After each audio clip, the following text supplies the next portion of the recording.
April 26, 2018, the Husky Superior Refinery in Superior, Wisconsin. At 5:40 a.m., operators took steps to shut down the refinery's fluid catalytic cracker, or FCC unit, for periodic maintenance and inspection.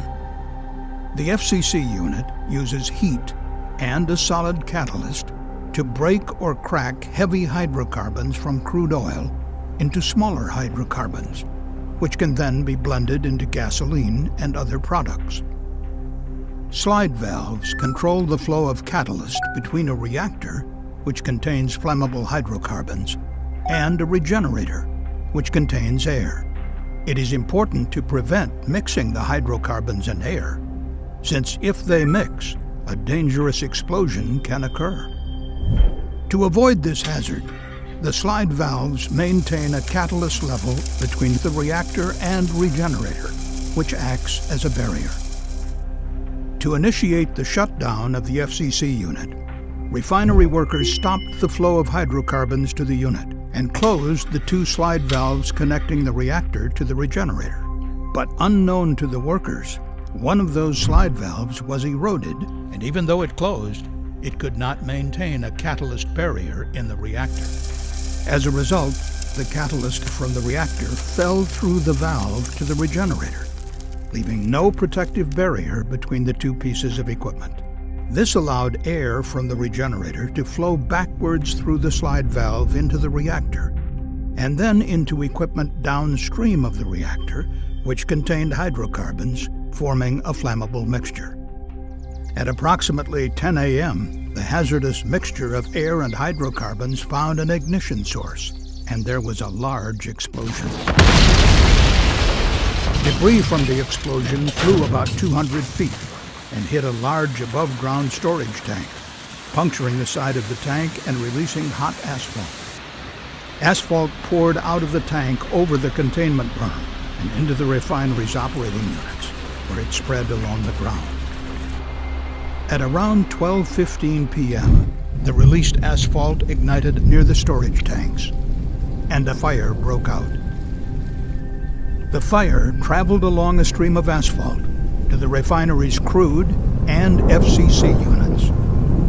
The fire produced a huge plume of black smoke, leading to the evacuation of a portion of the town of Superior. Typically, this type of asphalt fire can burn for days. A plan to extinguish the fire was developed by the refinery's emergency response team. Around 3 o'clock, they began to address the asphalt fire together with the Superior Fire Department. A fire truck drove to the edge of the crude unit, and emergency responders sprayed dry chemical fire extinguisher inside to fight the fires that had broken out there.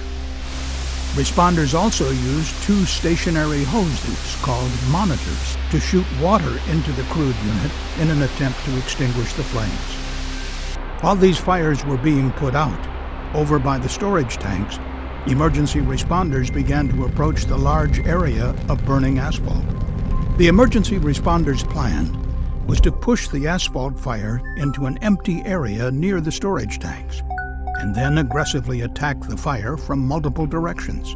First, they used two monitors, one to the north and another to the west, to sweep water to push the asphalt fire toward the designated containment area. Then, when the fires within the refinery's units had been extinguished, the fire truck relocated so that it could spray the burning asphalt in the containment area with foam from the east.